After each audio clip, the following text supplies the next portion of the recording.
تو سوال یہ ہے کہ طاقت، اس کی اصل قیمت کیا ہے؟ نہج البلاغہ، جو کہ شیعہ اسلام کی ایک بنیادی کتاب مانی جاتی ہے، ایک بہت ہی سادہ سی کہانی کے ذریعے اس سوال کا ایک گہرا جواب دیتی ہے۔ چلیے اس کہانی میں چلتے ہیں اور قیادت کے اس لازوال سبق کو سمجھنے کی کوشش کرتے ہیں۔ ذرا تصور کیجئے، ایک بڑی جنگ بس شروع ہی ہونے والی ہے۔ ہر طرف تناؤ کا ماحول ہے، بے چینی ہے، اور اس سب کے بیچ میں ایک فوجی کیمپ میں موجود ہے ایک بہت ہی طاقتور رہنما، امام علی۔ تو ہوتا یہ ہے کہ ان کے ایک ساتھی ہیں، عبداللہ ابن عباس، وہ ان سے ملنے آتے ہیں اور وہ امام علی کو ایک ایسے کام میں مصروف دیکھتے ہیں جس کی شاید کسی نے توقع بھی نہ کی ہو، اور یہی وہ لمحہ ہے جہاں سے ساری بات شروع ہوتی ہے۔ بجائے اس کے کہ وہ جنگ کی بڑی بڑی تیاریاں کر رہے ہوں، وہ کیا کر رہے تھے؟ اپنے پرانے پھٹے ہوئے جوتے کی مرمت کر رہے تھے۔ اب ذرا اس بات پر سوچئے، ایک سپہ سالار اتنی فیصلہ کن جنگ سے پہلے، اور وہ اپنے جوتے سی رہا ہے۔ یہ منظر کتنا غیر معمولی اور عاجزی سے بھرا ہوا ہے۔ تو یہ جو ایک چھوٹا سا سادہ سا کام لگ رہا ہے نا، اس کے پیچھے ایک بہت ہی گہرا فلسفہ چھپا ہے۔ اصل میں یہ جوتا اب صرف ایک جوتا نہیں رہنے والا، بلکہ یہ طاقت اور اس کی اصل قدر کی ایک بہت بڑی نشانی بننے جا رہا ہے۔ تو امام علی اپنے ساتھی ابن عباس کی طرف دیکھتے ہیں اور ایک سوال کرتے ہیں۔ سوال بہت سادہ سا ہے، لیکن اس کا جواب وہ قیادت کے معنی ہی بدل کر رکھ دے گا۔ ابن عباس نے وہی جواب دیا جو کوئی بھی دیتا۔ انہوں نے کہا، اس کی تو کوئی قیمت ہی نہیں ہے، اور یہ عام سی بات ہے۔ آخر ایک پھٹے پرانے جوتے کی بھلا کیا ہی قیمت ہوگی، ہے نا؟ اور پھر امام علی نے وہ تاریخی جملہ کہا جو اس پورے سبق کا نچوڑ ہے۔ انہوں نے فرمایا، خدا کی قسم، یہ جوتا مجھے تم لوگوں پر حکومت کرنے سے زیادہ عزیز ہے۔ سوچنے والی بات ہے، کتنا حیران کن بیان ہے۔ ایک پھٹا ہوا جوتا ایک پوری حکومت سے زیادہ قیمتی۔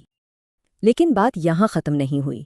انہوں نے اس کے آگے ایک شرط رکھی، ایک ایسی شرط جو طاقت کو اس کی اصل قدر دیتی ہے۔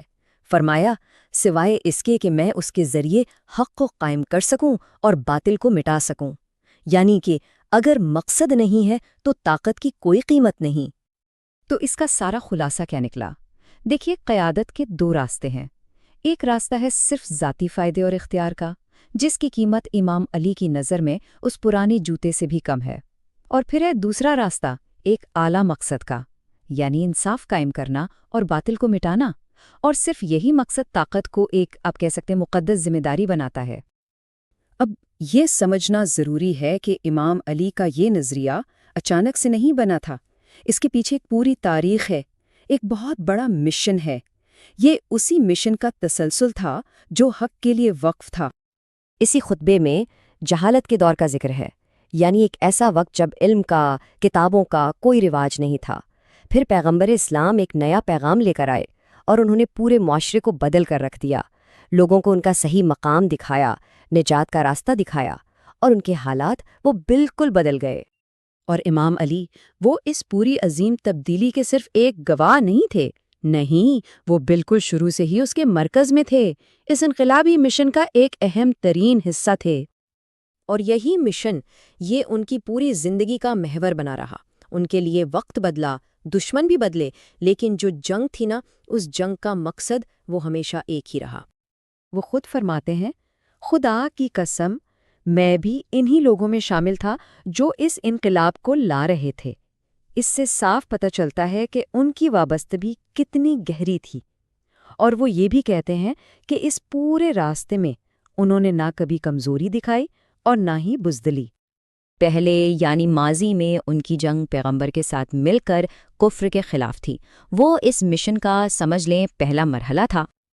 اور آج ان کی نظر میں یہ جنگ اسی جد و جہد کا اگلا حصہ ہے، ایک تسلسل ہے۔ ہو سکتا ہے دشمن کا چہرہ بدل گیا ہو، لیکن اصل لڑائی وہ اب بھی وہی ہے، حق اور باطل کے درمیان۔ تو ان کا موقف بالکل واضح ہے، ایک دم پختہ، کبھی کمزور نہیں پڑے، کبھی بزدلی نہیں دکھائی۔ جو مقصد کل تھا وہی آج ہے، کہ باطل کے پردے کو چاک کیا جائے اور اس کے اندر سے حق کو نکال کر سامنے لایا جائے۔ تو چلیے اس ساری بات کو سمیٹتے ہیں۔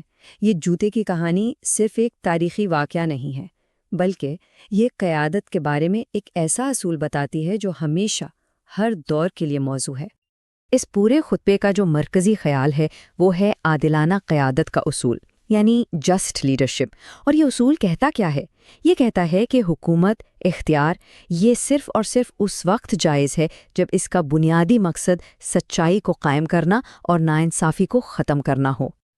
اور وہ پرانا جوتا، وہ اب ایک دائمی یاد دہانی بن جاتا ہے۔